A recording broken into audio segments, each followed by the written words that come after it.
Le soleil de Punta Cana pour 149 € l'aller simple. New York à 159 €. Ou Cuba, 249 €. Des tarifs très agressifs dans le secteur aérien. Alors dans cette nouvelle bataille du long courrier à prix cassé, comment ces compagnies font-elles pour être rentables? À l'aéroport d'Orly, ces touristes s'apprêtent à partir en vacances. Destination la République dominicaine pour moins de 400 € l'aller-retour. C'était un prix très intéressant, donc on n'a pas hésité. On s'était dit Espagne, Italie, Grèce, des choses un peu plus abordables. Et puis finalement, on a la chance de pouvoir partir très loin. La recette de cette nouvelle compagnie française 100% low cost, faire sur des vols de 9 heures ce que font déjà EasyJet ou Ryanair en Europe depuis 20 ans. Un prix d'appel très bas et une multitude d'options payantes. Ça commence avec le bagage en soute. Votre réservation, monsieur, il n'y a pas de bagage de réservé. D'accord. Tarif, 35 € la première valise, 75 pour en mettre une deuxième en soute. À bord, c'est la même logique. Aucun repas gratuit en 9 heures de vol. Pour manger, les passagers peuvent soit s'acheter des sandwichs à la carte. Pour les 2 personnes, ça revient à 24 € pour manger une boisson, un dessert, des chips et un croque-monsieur.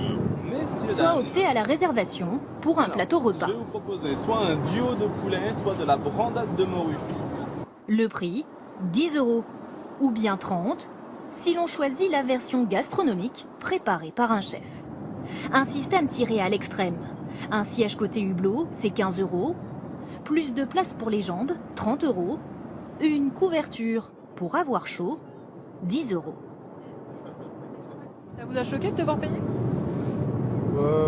Oui, parce qu'habituellement on les a déjà. Mais bon, c'est pas grave, ça fait un peu frais, donc ça va.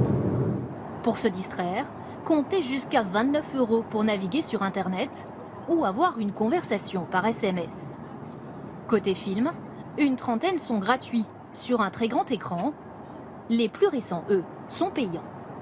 Résultat, l'addition peut vite grimper. 199 € pour le vol, 35 € le bagage, 30 € le repas, plus 10 € une couverture et 29 € Internet. Facture totale 303 €, soit 600 € l'aller-retour. Ces services à la carte sont au cœur de la stratégie des vols long courrier à bas prix. Pour la compagnie, ces recettes supplémentaires à bord ou au moment de la réservation pèsent lourd.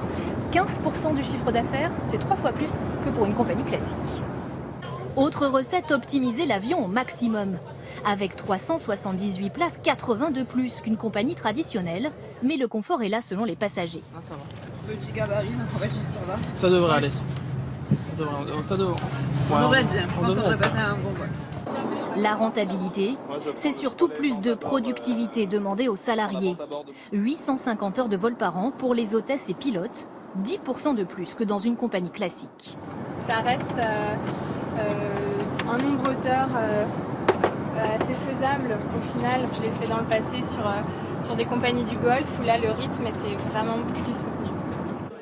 D'autres compagnies sont déjà sur le marché du low cost long courrier, comme ici XL Airways vers New York. New York même? Oui. Et c'est rentable, avec des avions qui volent au maximum. 5500 heures par an, 500 de plus que des concurrents traditionnels. La meilleure compagnie low cost du monde, si elle fait 4000 heures par an avec cet avion, elle est morte. Donc non mais c'est vraiment, voilà, c'est une image très forte. Il faut voler tout le temps. Proposer des vols à bas coût sur des destinations lointaines, Air France assure étudier le marché avant peut-être de se lancer.